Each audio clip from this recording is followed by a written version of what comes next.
All right, so we'll do the pygmies, all these small families that didn't have a big influence. Yeah, well, my definition of pygmy, it's like it's not so much about the size of the family. For example, like St. Louis was a pretty small family, but they were pretty influential in their sphere. Same as the Buffalino crime family, like the Pennsylvania family. They were on the small side, but they were, they had clout. You know, when I think of pygmy, I think of Los Angeles. Even at its peak, like it was kind of powerful for a little bit, but like past the 1950s, it was kind of a joke. And you have like wise guys on the East Coast, not even like I wouldn't say not recognizing them as like a family, but not like taking them seriously. Like there's that story of like fucking Gravano not knowing who like Jimmy Fradiano was, the Los Angeles acting underboss. So Yeah, just shit yeah. like that. That to me is like a pygmy, where it's like for example, Los Angeles, like specifically, like the cops straight up called them like the Mickey Mouse Mafia. Like they didn't really have any guys, like, too many guys on the street. It was more so like guys were going there to get made just to say like they had like a button, essentially. So none of these guys weren't like had a seat in the commission. No, Los Angeles was never on the commission. The thing is, Los Angeles, like, it was serious briefly. I mean, it was always a family, but like at its peak, it was Jack Dragna, like in the 40s and 50s. That Yeah. was like when some Chicago shit was going down there too.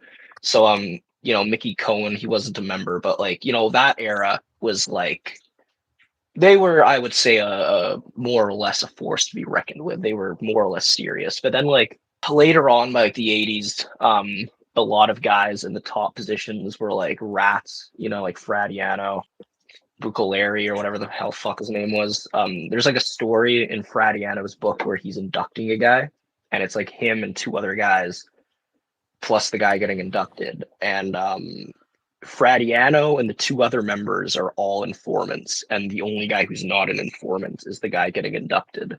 That's This induction happened in the back of a car. oh yeah, yeah. I heard that story. That's insane. So yeah, so that's kind of like when I think pygmy, I don't necessarily think like, oh, it's a small family. I think it's like kind of like more of like an embarrassment or like lack of influence. There's another like San Francisco is another one. I don't. It's Lanza, I think. I don't remember his last name exactly. I'm not like super versed on like a lot of these West Coast families, but the San Francisco family, they had a family, but they didn't do anything like criminal. It was more of just like a club. They were Cosa Nostra, like they were inducting guys, but A, they were super small, and B, like no one knew who the fuck they were. They weren't even probably the top criminal element in their own city. San Diego or San Jose, I don't remember which. Same thing. Like there was a family there, and they weren't really doing shit. Like I think there was like maybe one or two murders throughout their like regime or whatever, right? But yeah, like I don't know. California's always been pretty interesting. There was LCN there. There probably still is. I think there's like some Bonanno shit. Um, Supposedly, and like to this day, like there's members like living in Nevada and shit. Joe Bonanno had some shit going on in Arizona. So there's always kind of there's always like stuff out there, but it was never like on the same level as the East Coast. Would you consider New Orleans a pygmy? Um, going back to like small, sure, they were small, like they didn't have as many members, but they were they were like a serious like politically they had a lot of clout, like Marcello, um, James Marcello. Like they they were never on par with New York in terms of numbers, but they had a lot of influence in the region. So yeah, I wouldn't call New Orleans a pygmy thing. I would call it just like a small but powerful family. Very powerful, like very like if you go into the whole like Kennedy conspiracy, it's Marcello in New Orleans that had links to that shit. What about Milwaukee? I wouldn't call them a pygmy either. They were involved in the Vegas skim, just like how Chicago and like Kansas were. Small, sure. I would not consider them a pygmy. Going back again, like pygmy to me is just it's more of like how a family carries itself. Milwaukee, they were part of where Donnie Brasco, they were like, we're not dealing with him. Yeah, I think Donnie Brasco and the Bonannos went out to like meet with them, and they had like a bad feeling about Brasco. And they didn't even tell the Bananas either. Pittsburgh, I don't like they at one point were a pretty strong family. Whatever remains, if it remains, it's it's just kind of small cells at this point. Yeah, I don't hear anything going on in Pittsburgh. They had some stuff going on in like Ohio, like Youngstown. Yeah, Florida, like the Trafficante crime family is what they were called. They're not. I think there's still guys who are alive, guys who are members, but they're not. They're for all intents and purposes, they're defunct. I wouldn't call them a pygmy because they were like the Florida family, and again, kind of like New Orleans, they were super involved in like politics and the whole Kennedy shit. Florida's weird because so many New York guys were always out there. Yeah, So it's like, it's so hard. Who was boss in Florida? yeah. There was like Santo Trafficante Jr. There was a family there. That was like their homegrown family, but the New York families, all five families have guys there. They have crews there, especially nowadays. Trafficante, like I said, is more or less defunct at this point. But the five families are still there. Like Colombo's have crews. There's Bonanno guys living down there, Gambino guys. Yeah, like I always found Florida weird with all of that. But like honestly, even some of the East Coast families are kind of pygmy. Like or at least maybe not pygmy, but like they're strong, but they have like kind of an embarrassing history. Like Philadelphia, they're a super strong family historically. They're not pygmy in any sense of the word, but compared to New York, they're pygmy because John Stanford was inducting guys like John VC and uh I forget his first name, Filippelli, whose real name was Phillips. He was like a non-Italian guy. And John Stanfa made him during the fucking war with Merlino. So shit, like in that regard, you can say like, okay, Philadelphia was kind of a joke at one point.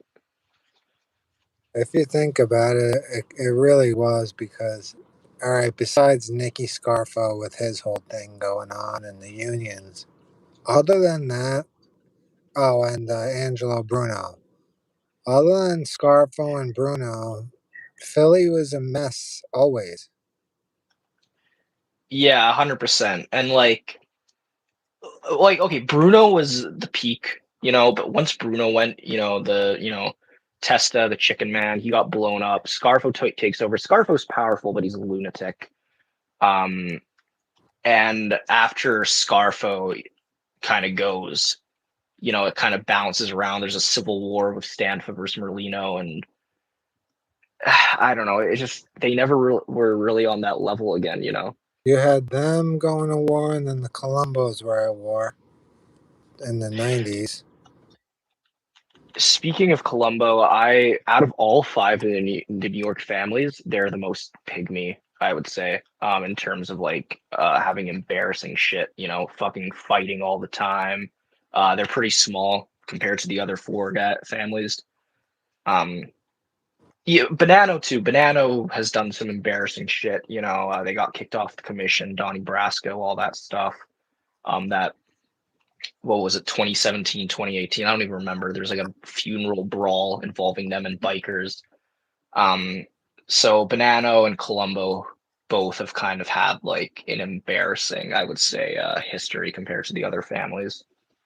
Well, yeah, I agree with you with the Colombos being the worst, and then the Bananas would probably be second. The Lucchese's under Vicamuso, it's still, they were kind of powerful. Yeah, 100%. And like, look, Bonanno was very powerful. They were, they had guys in Montreal, they had guys in Arizona. They were very widespread, but like in terms of like New York, like I said, they got kicked off the commission. There's the whole Donnie Brasco thing. There's Joe Bonanno trying to oust the commission. Just kind of a messy fucking history. Who do you think was the best running the Bananas? The thing is, every good boss they had a lot of negatives. You know, like Joe Bonanno, he was a young boss, you know, early on. He ran things good until he got too greedy and tried to fucking take over the commission. Um, Philip Rastelli, you know, he was a long running boss, but he was in prison for like fucking 80% of his reign. Joe Yeah. Massino, pretty good boss until he flipped. When like he brought that family back from the brink, and then you know he flipped and they got fucked.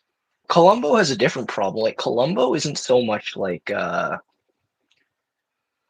I don't know. It's a different kind of like embarrassing, I guess. It's more so like we can't get our shit together and we're always fighting.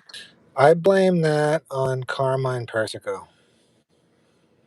Yeah, I mean, he didn't want to. You didn't, but like even before him with Joe Colombo and like you know the Perfacci versus Gallo shit, just always killing each other, man. Like too much like fucking beef. Just going off of one of the comments, was Galante ever boss? Galante was never actually official boss. He tried to be boss pretty much, and there was like kind of two factions, and he was killed. But he was never officially the boss. Yeah, Galante, like he was influential, especially with the Zips. Like he's the one who Bonanno sent up to Montreal to like kind of set up the what would become the Rizzuto, you know, Catroni, Montreal shit. You know, you know, he was involved in heroin shit like that. Um, and then I guess he came back to New York, you know, after you know prison, etc. And he kind of had this chip on his shoulder, like, hey, I should be boss. Like I was close to Bonanno. Um, I have like the Zips, or at least he thought he did, on his side. And yeah, it just didn't work out. Yeah. But he was a lunatic. Like he had the mind of a 15-year-old apparently, and he was also like a schizoaffective disorder. Like he heard voices in his fucking head and shit. They said he was a bully too. Yeah, I mean he was a fucking like he was like a gangster. Like he was a bad guy. You know who he kind of reminds me of, just hearing about him? Jip Rossetti from Boardwalk. Like one of those Yeah, kind kind of guys. yeah, he's one of those guys, you know.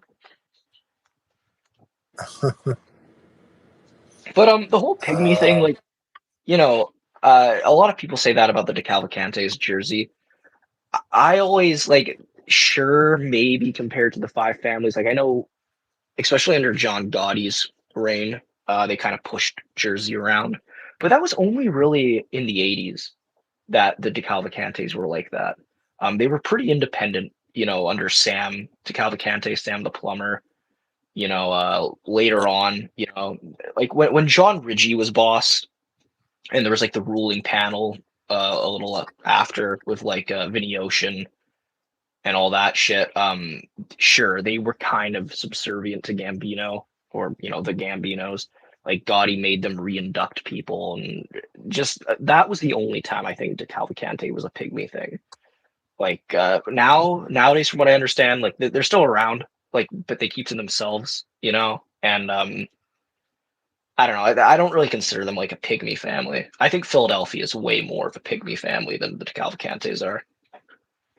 I think so too. Also, didn't the DeCavalcante family get the hit for John Gotti? They caught it on a wiretap. Bobby Um, Manor, right? well, Bobby Manna wanted Gotti killed, but I don't know if it was the Cavalcantes. It was something like Jersey Genovese related. So like some New Jersey Genovese guys probably would have handled it. Um, Uh, while Gotti was boss, to Cavalcante was kind of subservient to the Gambinos. Talking about like how New York sees people, I kind of always saw like New York thinks Philadelphia is the pygmy one, because Philadelphia is the one where guys go to get made if they can't get straightened out in New York.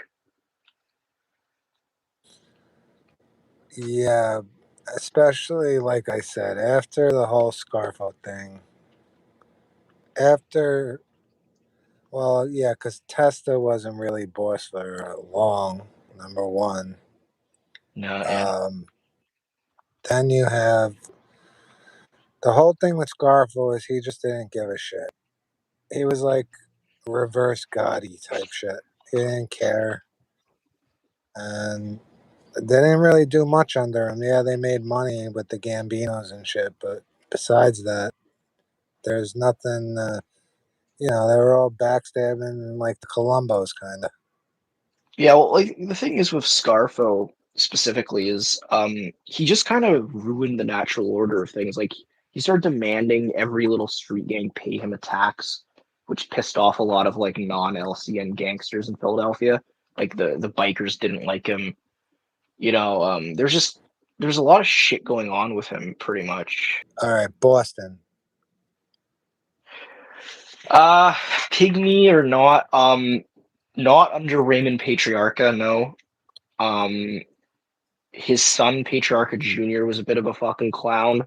Like he had like some induction ceremony that was caught on a wiretap. No one really respected him. I always kind of saw if Raymond Patriarca was like Carmine Lupertazzi, Patriarca Jr. was like little Carmine. Like he just had no business running the family. Um, Yeah. there was another guy, Frank Salemme. He was a half Irish. He became the boss later on of New England, and he was half Irish. He was a maiden guy, and it was kind of the clown show under him. Like there was like some war going on. They were killing guys left and right. I think a lot of guys kind of thought like he shouldn't be boss if he's half Irish, and yeah, it's just I don't think they're a pygmy thing anymore. But during that like '90s era, definitely, I would say the Patriarch has had a lot of issues. Detroit. Not a pygmy at all. Detroit. They were probably in the top, like at LCN's peak. Like they're probably the ones who offed Hoffa. Um, Yeah. Detroit was pretty powerful at its peak. Nowadays, it's kind of unknown if they're even still active. But I wouldn't call Detroit a pygmy thing. And the thing about the Patriarchas, Detroit. going back to them, is it's kind of split. The Patriarchas, there's like the Rhode Island guys, and there's the Providence guys, and then there's the Boston Yeah. guys. And you know, during the '80s and '70s, Patriarcha was like Raymond Patriarcha was Providence based, and then Jerry Angulo, the underboss, was the guy running Boston. He's the one that Whitey Bulger was fucking flipping on. Oh shit. Yeah, that's right. Yeah, so the Patriarchas, they've always been a very factionalized family. Like they're one family, but it's like, oh, it's the Providence Patriarchas, the Rhode Island Patriarchas, and then they have guys in Maine and shit too. Buffalo too, they're not a pygmy thing. They're pretty powerful to this day. They're still pretty powerful. They're still pretty violent, like, especially like the Canadian guys in Buffalo, like the guys on the Ontario side of the border, fucking killing guys left and right. Because there definitely wasn't no guys in like Alabama and Mississippi and shit like that. There was a Dallas crime family. They were kind of answering to New Orleans, even though they were in Dallas. Yeah, I mean, like, yeah, that's the Denver. thing. Like, oh yeah, the Small crime family. Mithy is probably gonna hate me for this, but yeah, they were kind of a pygmy family. I mean, they were influential, I guess, but they were very small. And honestly, they were mostly Northern Italians, most of their members. Northern. Yeah, they didn't really have a lot of like Northern Italians were in Denver, so they had most members they had were like German looking guys.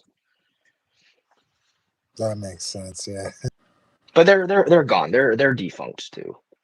So right now, the only non-defunct would be New York, probably Philly. Who Yeah. knows about Chicago? So the FBI, according to them at least, it's all five New York families are active. They kind of more or less know who the administration is. There was that recent NBA gambling bust of the Lucchese's and Gambinos, New York is active. There's no doubt about that. DeCavalcantes are active. They had some indictments from like 2018. Philadelphia is active. The whole Joey Merlino thing. He's probably not boss anymore, but they're still around, like 100%. Chicago, they're around, but they're pretty weak. And from what I understand, the way that it's structured is there's like a Grand Avenue crew, there's a Chinatown crew, but they're not really like answering to anyone. And like crews are kind of operating, like captains are kind of operating as like street bosses, and they're like inducting their own guys and shit. So it's like it's very splintered. Yeah. Buffalo is around 100%. Joe Todaro. Um, Patriarca is still around. Their boss died recently, Carmine Galante, so he probably got replaced. Detroit is a maybe, and then Los Angeles has members that are living, but they're criminally inactive. And then Detroit, probably nothing over there. Who knows? I mean, there's so Yeah, that's a much. maybe. Even the FBI doesn't know anything. But yeah, that's kind of the commonly accepted one is all five families: New England, Philly, Jersey, Chicago, Buffalo. They're all still around.